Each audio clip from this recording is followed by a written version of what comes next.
তাই তো আমার মনের যন্ত্রণা তুমি উপলব্ধি করতে পারলে না। বেশ, তুমি যদি আমাকে ঘুরে উচ্ছৃঙ্খল জীবন বেছে নিতে পারো, তাহলে আমি কেন পারবো না? আমিও তোমাকে ঘুরে এবার আমি উচ্ছৃঙ্খল মাতাল হবো, মাতাল। তুমি মদ খাচ্ছ? হ্যাঁ, খাচ্ছি। কেন? আমাকে মদ খেতে দেখে তোমার বুঝি কষ্ট হচ্ছে? তোমার কষ্ট আমি বুঝি গো দাদা বাবু, কিন্তু যাদের জন্য আপনার এই অবস্থা, তাদের উপর প্রতিশোধ না নিয়ে তুমি নিজের উপর কোন প্রতিশোধ নিচ্ছ? সে একই মন্ত্রণা। আমার জীবনের এই বিপর্যয়ের জন্য তুমি অন্য কাউকে দোষী সাজাতে এসো না। বড় দাদা বাবু, আমার যে ভাগ্যের জন্য শুধু আমি দাঁড়িয়ে হবে।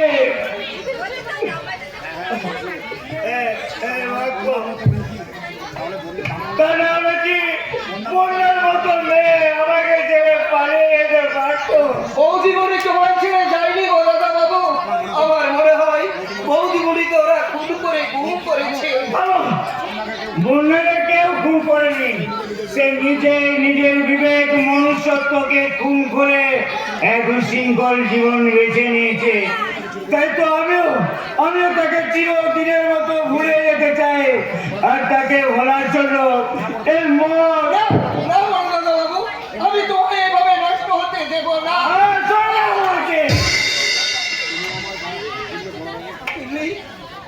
তুমি আমার গায়ে হাত তুললে বড় দাদা বাবু। আমার ভুল হয়ে যেত না, আমার তুমি ক্ষমা করে দাও। বড় দাদা বাবু, আমার কষ্ট দেখে তোমাকে আর কষ্ট পেতে হবে না।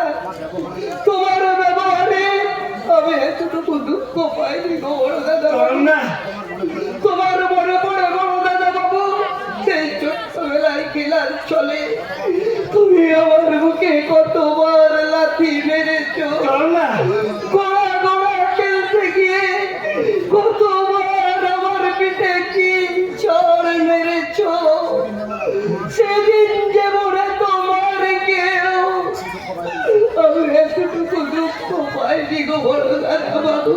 তেমনি আজও তোমার এই ব্যবহারে আমি এতটুকু দুঃখ পাইনি গো বড় দাদা বাবু। আমি এতটুকু দুঃখ পাইনি।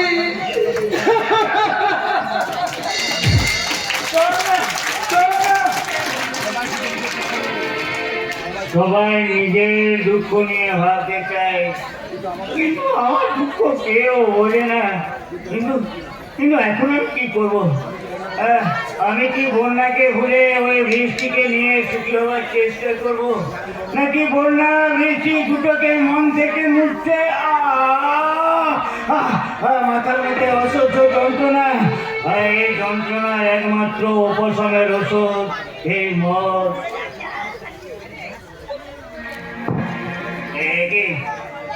বোতলে মদ শেষ, এই নেই। একই বৃষ্টি স্ত্রী হয়ে তুমি নিজের হাতে স্বামীর মুখে মদ তুলে দিচ্ছ। হ্যাঁ দিচ্ছি, কারণ আমি আপনার স্ত্রী হয়ে স্বামীর সেবা করে সংসারে মঙ্গল কামনা করতে আসিনি। আমি এসেছি সংসারে ভোগ চড়িয়ে আমার দিদির মৃত্যুর প্রতিশোধ নিতে।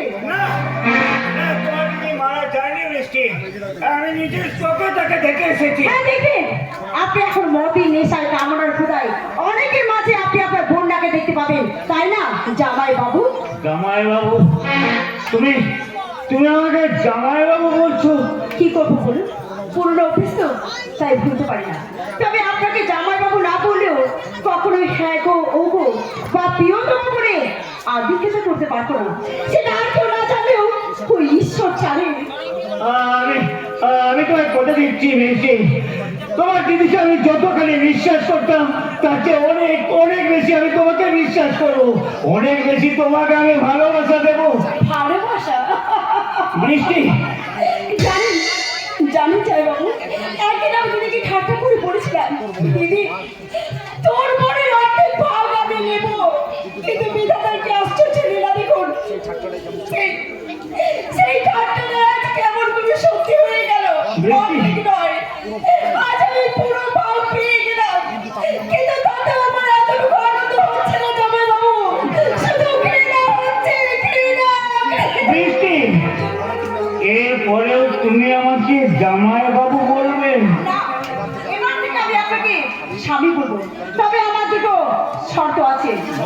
কিসের শর্ত? প্রথম শর্ত, আমি বোকাকে নিয়ে যা খুশি করব তাতে আপনার কোনো প্রতিবাদ করা চলবে না। আর দ্বিতীয় শর্ত? দ্বিতীয় শর্ত, আপনি আপনার কাকাকে যতখানি বিশ্বাস শ্রদ্ধা করেন ঠিক ততখানি বিশ্বাস শ্রদ্ধা করতে হবে আপনার বাবাকে।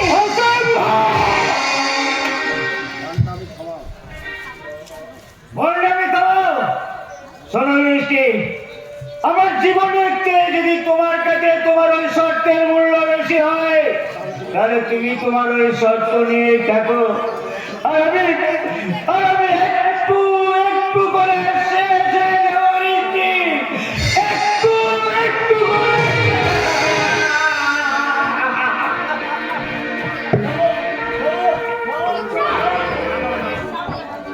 আপনি কোনো কথা বলবেন না বাবা, এখনো যে সব সত্যি জানানোর সময় আসেনি বাবা। আমার ওই ছেলেটা আর বেশি দিন বাঁচবে না মা।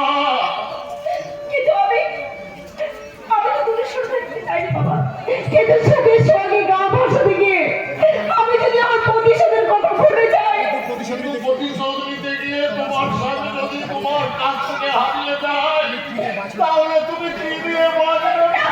না বাবা না, আপনার ছেলেকে আমি কোথাও হারিয়ে যেতে দেবো না বাবা, কোথাও হারিয়ে যেতে দেবো না। বাবা, আমার তো ইচ্ছে হয় বাবা আর পাঁচটা মেয়ের মতো স্বামী চিনে সুখে সংসার করি, কিন্তু যখনই আমার দিদির কথা মনে পড়ে তখন আপনার ছেলের প্রতি আমার প্রচন্ড ঘৃণা হয়, প্রচন্ড ঘৃণা। আমার তুমি কথা দাও বাবা, আমার তুমি কথা দাও। আমার ওই দুঃখিনী ছেলেটাকে তুমি ছেড়ে দিয়ে না দিয়ে তুমি তোমার ওকে তুমি কাছে টেনে নাও বৌমা, ওকে তুমি কাছে টেনে নাও। তুমি আমাকে কথা দাও বৌমা, তুমি আমাকে কথা দাও। বেশ, আমি আপনাকে কথা দিলাম আপনার ছেলেকে আমি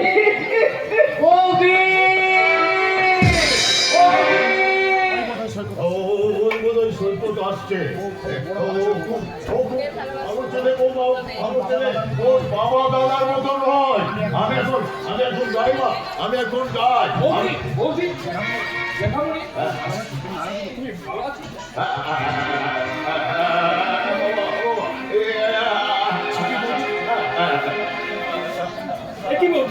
তুমি এখানে মুখ দিয়ে আছো কেন?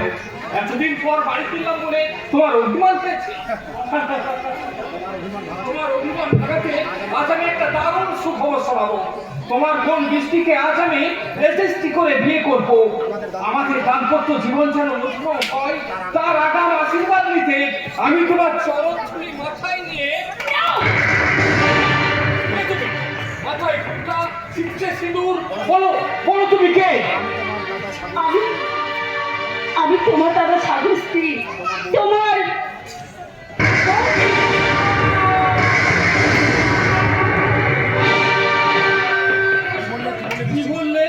কি বললে বৃষ্টি? তুমি আমার বউকে? হ্যাঁ, এক বিশেষ পরিস্থিতিতে পড়ে আমি দিদি অপরতে করে তোমার দাদাকে বিয়ে করতে বাধ্য হয়েছি। না বলছি নেই, কিন্তু কোথায় আমার বলছি? আমি জানি না, আমি জানি না, আমি জানি না। দেখো যে আমি তোমার বউনি। সম্পর্ক আমি মানবো না। বলছি নেই বলে দাদাকে তুমি বিয়ে করে ফেললে। একটিবারও তুমি আমার কথা ভাবলে না। তুমি ছাড়া আমি কেমন করে বাঁচবো বৃষ্টি? কেমন করে আমি বেঁচেছি এর ভিতরে অন্য কাউকে তুমি সুখী হওয়া সৈন্য। তুমি তো আমার সুখ বৃষ্টি, তুমি তো আমার বাঁচার প্রেরণা। চলো বৃষ্টি, আমরা এখান থেকে দূরে কোথাও পালিয়ে যাই, সেখানে নতুন করে নতুন ভাবে জীবন শুরু করবো। এসো বৃষ্টি। আচ্ছা, ছেড়ে দাও সৈকত। বৃষ্টি বৃষ্টি নয়, বলো বৌদি। হ্যাঁ, তুমি না একজন শিক্ষিত ভদ্র সন্তান, এভাবে বৌদির হাত ধরে প্রেম নিবেদন করতে তোমার লজ্জা করছে না? তুমি যদি আমার হাত ধরে এভাবে প্রেম নিবেদন করো তাহলে কিন্তু আমি বাড়ির সকলকে ডেকে বলবো তুমি একটা অসভ্য লম্পট।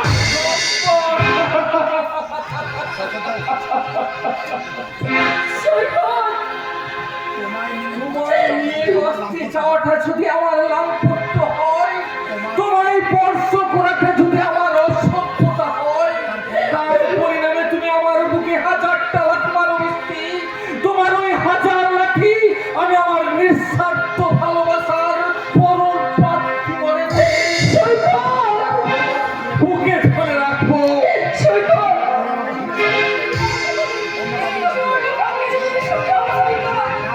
না বৃষ্টি না, তোমার জন্য আমার হৃদয়ের ফুলদানিতে যে ফুল আমি বেঁধে রেখেছি, সেই ফুল শুকিয়ে বিপন্ন হলেও আমি আমার হৃদয়ের এক কোণে জমিয়ে রাখবো।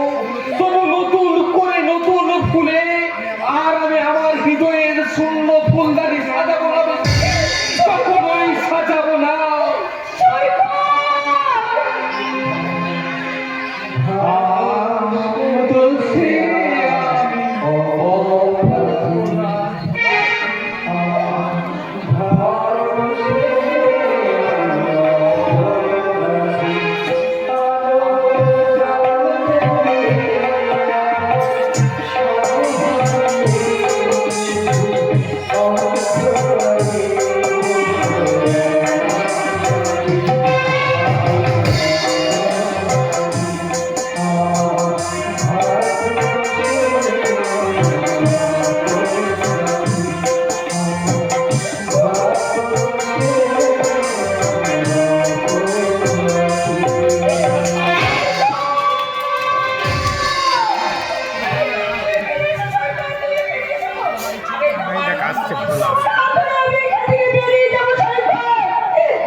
আর কেঁদো না, ভোলা ভাদা দেবো, আমার তুমি কান্দ, তবে আদর বলে দেবো। তুমি তো আটটা সাংঘাতিক মাল মাইলি, রাতে লোক খাবে, আবার তোলা লোক কুলোবে। তার মানে মানে বলছিলাম কি, তুমি বলো দ্রৌপদী হয়ে দাও, দাদা দুদিন তিন, আর ভাইটা কহবে, আর মাদের 3 ভাইয়ের বর্তিটা না হয় আমি দিয়ে দিচ্ছি। সাপের সঙ্গে সহবাস কথাটা মানে বোঝো? সাপের সঙ্গে সহবাস? হ্যাঁ, আমি হচ্ছে সেই বিশ্বকর কান্নাগিরি। তাই আমাকে নিয়ে বিছানা ওঠার চেষ্টা করলে তোমার এই সারা শরীরে আমি এত ছবল দেবো, সারা জীবনে মনেও শেষ করতে পারবে না। বোকা গোদাগা, সাপ কি কখনো নেউলকে সবল করতে পারে? নেউল? হ্যাঁ, আমি হলাম নেউল। তোকে প্রথমে 7 টুকরো করবো, 1 টুকরো খাবো, বাকি 6 টুকরো জলা লাগিয়ে বাঁচিয়ে দেবো। আবার 7 টুকরো করবো, 1 টুকরো খাবো, 6 টুকরো জলা লাগিয়ে বাঁচিয়ে দেবো। 7 টুকরো করবো, 1 টুকরো খাবো, আর 6 টুকরো জলা লাগিয়ে বাঁচিয়ে দেবো। এমনি করতে করতে তুমি একদম ধোয়া পাকা হয়ে যাবি।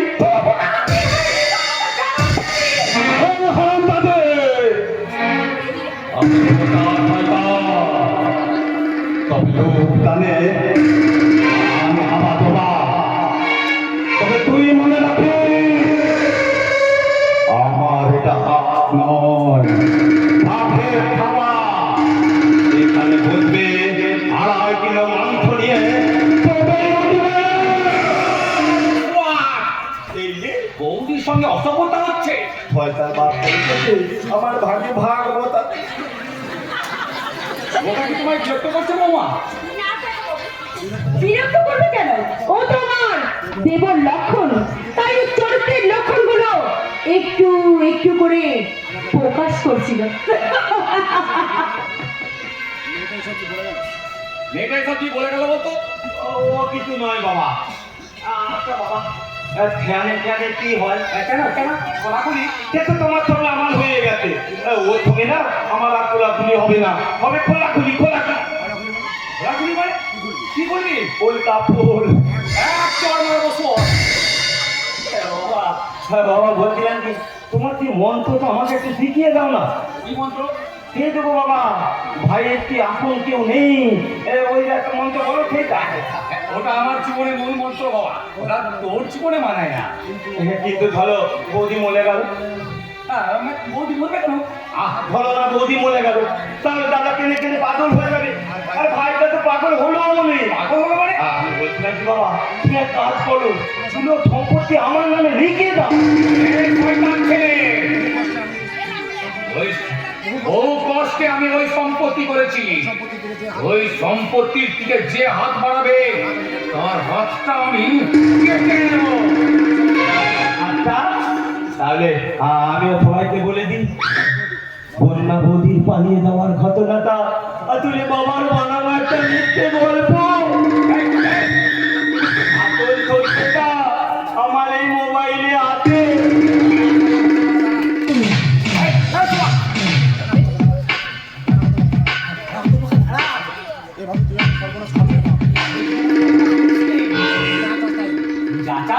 তাই হবে। তুই শুধু আমায় বাঁচতে দে বাবা, তুই শুধু আমায় বাঁচতে দে।